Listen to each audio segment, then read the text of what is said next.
এই মুহূর্তে জরুরি দরকার। তার আগে হান্নান মাসুদের একটি পোস্ট দিয়ে আলোচনায় আসতে চাই। হান্নান মাসুদ তার ভেরিফাইড পেজে যে পোস্ট দিয়েছেন, তিনি যেটি বলেছেন যে প্রত্যাশা ছিল ৩০০ আসনে নির্বাচন করার, নির্বাচন করে ৬টি আসন পেলেও সেটি সম্মানজনক হতো। জামাতের সঙ্গে জোট করা ভুল ছিল বলবো না, পরিস্থিতি বা নানা কারণে সেদিকে তাদেরকে যেতে বাধ্য হয়েছেন। আর যদি নাও যেতাম আরো ভালো হতো। মানে যদি জামাতের সঙ্গে এনসিপি জোটে না যেত আরো কি ভালো হতো কিনা? এটা অ্যাকচুয়ালি মানে একটা ডিফারেন্ট পার্সপেক্টিভ থেকে বলা। সেটা হচ্ছে আমাদের ৩০০টি আসনে আমরা আমাদের জায়গা থেকে আমাদের কেন্দ্রীয় কমিটির স্থানীয় যারা নেতৃত্ব ছিল তারা তাদের জায়গা থেকে নির্বাচন করার একটা আশা ছিল, সেই অনুযায়ী পরিকল্পনা ছিল এবং দল গঠন হওয়ার পরের যে ১ বছর যে যার সাধ্য অনুযায়ী সামর্থ্য অনুযায়ী কাজ করার চেষ্টা করেছে। পরবর্তীতে আমরা কিন্তু প্রথম ধাপে ১২৫টি আসনে আমরা আমাদের মনোনয়ন প্রত্যাশী যারা ছিল তাদেরকে আমরা ফিক্সড করেছিলাম যে এই ১২৫টি আসনে এই মানুষগুলো ইলেকশন করবে। তারা তাদের জায়গা থেকে কাজও করেছে, কিন্তু সবশেষ সময় এসে আমাদের কাছে মনে হয়েছে যে দীর্ঘমেয়াদী একটা বৃহৎ স্বার্থকে সামনে রেখে আমরা আমাদের জায়গা থেকে নির্বাচনী জোটে অংশগ্রহণ করেছি। ১১ দলীয় যে নির্বাচনী জোট, সেখানে আমাদের ৩০ জন নির্বাচন করেছে। তো এই ৩০টি আসনে নির্বাচন করে আমাদের ভোটের পার্সেন্টেজ প্রায় 3%-এর মতো। তাহলে আমাদের বাকি ২৭০টি যে আসনগুলোতে আমরা করতে পারিনি, খুব স্বাভাবিকভাবে ওখানে আমাদের যারা প্রার্থী ছিল তাদের মধ্যে কিছুটা হতাশা আছে এবং সেই যে ভোটগুলো আমরা ওই মাঠের পরিস্থিতি অবজার্ভ করা এই ৩০টি আসনে যেভাবে পেয়েছি ওইখানে কিন্তু সেরকম ভাবে পাইনি। এবং সামগ্রিকভাবে সাংগঠনিক অবস্থা এই ৩০টি আসন যতটুকু এগিয়ে গিয়েছে ওই ২৭০টি আসনে পেছানো। হয়তো এই বিষয়গুলোকে চিন্তা করে হান্নান মাসুদ এই কথাটি বলেছিল, কিন্তু আমরা আমাদের জায়গা থেকে এটি মনে করি যে আমরা সবাই একসাথে মিলে এই সিদ্ধান্তটি নিয়েছিলাম যে আমরা নির্বাচনী জোটেই যাচ্ছি। কারণ দিন শেষে আসলে কি মাঠের বাস্তবতা হলো মানুষ তাদের জায়গা থেকে তাদের এটা যেমন ঠিক যে তারা দেখে যে কোন দলটাকে তাদের ভোটটা দেওয়া উচিত, তারা তাদের আকাঙ্ক্ষাটাকে ধারণ করে সে অনুযায়ী কাজ করে। আবার এইটাও ঠিক মানুষ তাদের ভোট কিন্তু নষ্ট করতে চায় না। মানুষ তাদের জায়গা থেকে যে দুইটি দলের চান্স সবচেয়ে বেশি থাকবে তার মধ্যে একটা জায়গায় তারা ভোটটা দিতে চাইবে এবং ওই দুইটার মধ্যে যেটা ভালো তাদেরকে নির্বাচিত করে আনার চেষ্টা করবে। এবং দিন শেষে যে কোনো একটা এরকম বড় নির্বাচনে দুইটা পক্ষের মধ্যে ভালো একটা ফাইট হয়, নির্বাচন হয়।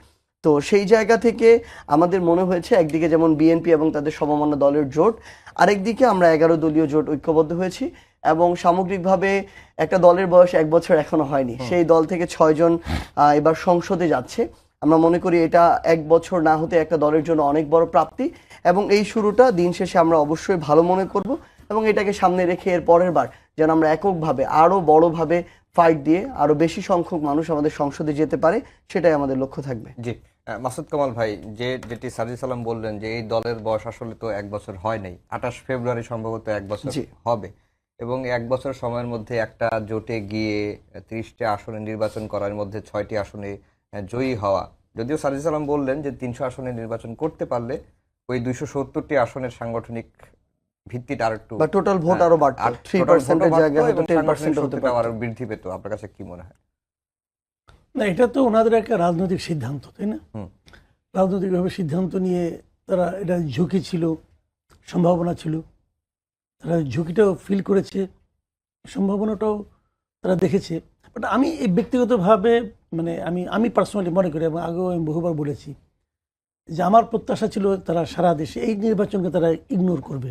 আমার ইচ্ছা ছিল যে তারা আগামী ৫ বছর পরে নির্বাচন নিয়ে চিন্তা করবে এবং ওটার জন্য তারা যদি সারা দেশে ৩০০ আসনে তারা প্রার্থী দিতে পারতো তাহলে অন্তত ৩০০ আসনের লোক কিন্তু শাপলাগুলিকে চিনত। এখন ২৭০ আসনের লোক কিন্তু শাপলাগুলি চিনি না। তো এটা চেনা তাদের প্রাথমিকভাবে ওটা ছিল তাদের প্রয়োজনীয় কাজ। ওনাকে ছোট একটা গাছ বললেন, আপনি এই গাছটার মধ্যে এখনই ফল হতে পারে অথবা গাছটা একটু বড় হওয়ার পর ফল হতে পারে। আমি বড় হওয়ার পর ফল হওয়াটাকে পছন্দ করব, ওইটা আমার কাছে মনে হবে অর্গানিক। আর আপনি এমনি এটাকে এখনই ফল ফলাইতে পারেন, কিন্তু ওই ফল কিন্তু খাইতেও খুব একটা স্বাদ হয় না, ওই ফল দিয়ে ওই গাছের আপনার গুরুত্ব মাপতে পারবেন না। ৬ জন তারা পেয়েছেন। এটা এখন হয়তো এনসিপি ৬ জনের দল হলো, কিন্তু তখন এনসিপি কিন্তু সারা দেশের দল হতো। এত দ্রুত প্রত্যাশার দরকারও ছিল না।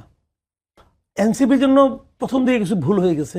আমি যদি এনসিপিকে বিশ্লেষণ করি, আমি এনসিপিকে নিয়ে খুবই আশাবাদী ছিলাম একটা কারণে, যে আমরা আওয়ামী লীগ বিএনপি দেখতে দেখতে না টায়ার্ড হয়ে গেছিলাম, হুম যে আর কত আওয়ামী লীগ বিএনপি জামাত, আওয়ামী লীগ বিএনপি দেখতেছি তো ভাই অনেক বছর ধরে। জামাতকে অতটা দেখা হয় নাই, বাট আওয়ামী লীগ বিএনপি অনেকবার দেখা হয়ে গেছে আমাদের। তো আমরা একটা নতুন ধারার দল, আমি নিজে পার্সোনালি প্রত্যাশা করছিলাম যে নাকি নতুন কিছু চিন্তা নিয়ে আসবে, বাট এনসিপি আনফর্চুনেটলি শুরু থেকে নতুন কোনো চিন্তার প্রকাশ ঘটাতে পারে নাই, একদম শুরু থেকেই পারে নাই। যদি পারতো তাহলে খুব ভালো হতো। এবং পাড়ার ইয়াংদের মধ্যে একটা সুবিধা কি, তারা কিন্তু যে কোনো নতুন কিছু ধরতে পারে, নতুন কিছু এটা গ্রহণ করতে পারে, এটা ইয়াংরা পারে, বয়স্করা পায় না। যেমন ধরেন আমি বয়স হয়ে গেছে, আমাকে আপনি দেন, আমি একদিন ধরে যা করছি তার বাইরে আমি যাইতেই পারবো না, আমার কাছে মনে হবে না জানি কি ক্ষতি হয়ে যাবে, কিন্তু এটা ইয়াংরা পারবে। তাদের মধ্যে এই ধরনের একটা থাকে, আলাদা একটা শক্তি থাকে। সেই শক্তির কারণে আমি প্রত্যাশা করেছিলাম তারা শুরু থেকে একটা টোটালি ডিফারেন্ট টাইপের একটা দল করবে, কিন্তু ওদের আসলে বড় ক্ষতিটা করে দিয়েছিল ডক্টর ইউনূস কিন্তু নিজে। মাসুদ কামাল ভাই, এই আলাপটা তো আছে যখন পুরনো রাজনৈতিক দলগুলো যখন পুরনো ধাঁচেরই রাজনীতি করছে, আর একটা নতুন একটা দল সেটি এসে একবারেই নতুন বন্দোবস্তর ইয়াটা কিভাবে সূচনা করবে? পারবে না তো, পারবে না তো। পারবে না তো, এটা আমি জানি পারবে না। শুরু তো করতে হবে, হুম শুরু না করলে পারবেন কিভাবে? শুরুটা সবসময় কঠিন। একটা ট্রেন যখন চলা শুরু করে না, ওই শুরুর স্পিড দেখে কিন্তু ট্রেনের অন্তিম স্পিড আপনি টের পাবেন না। শুরুটা আসতেই হবে, কিন্তু শুরুটা দেখে যেন লোকে বুঝে যে এটা একটা ডিফারেন্ট কিছু। হুম তো শুরুটা কে করবে? ওনার শুরুকে আমি করে দিব না না, ওনার শুরু ওনাকেই করতে হবে। ওনার শুরু কি জামাত করে দিবে? করবে না। ওনারা যা করতে চায় সেটা কি জামাত করে দিবে?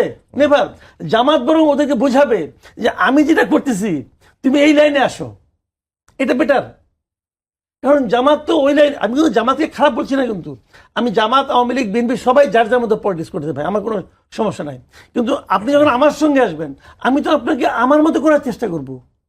হুম কিন্তু আপনি যে নতুন কিছু করতে চাচ্ছেন, এইটা যতক্ষণ পর্যন্ত আপনি না করতে পারবেন ততক্ষণ পর্যন্ত ইয়াং যে দল হলো কেন, তখন তো এটা যে কোনো দল। হুম আমি তো যে কোনো দল চাই না রে ভাই, আমার বক্তব্য হলো ওই জায়গাটাতে। বুঝতে পারছি। তো ওই জায়গাটাতে আমি মনে করেছি, আমি বলি আমার অনেককে আমি বলেছি, ওনাদের অনেক লিডারকে আমি বলেছি, ভাই আপনারা এই নির্বাচনের কথা ভুলে যান। এই নির্বাচনের মাধ্যমে কিছু পাওয়াটা আসলে আপনাদের লস হবে, লস হবে। আমি উদাহরণ দিয়ে বলি, এই যে 6 জন গেছেন ওখানে, হুম জামাতের কোনো সিদ্ধান্তের বিরুদ্ধে কেউ যেতে পারবে না।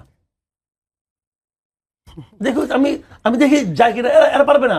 কারণ দেখলাম যে নাহিদকে তো চিফ হুইপ বানাই দিচ্ছে, নাহিদকে তো জোটের চিফ হুইপ বানাই দিচ্ছে রে ভাই।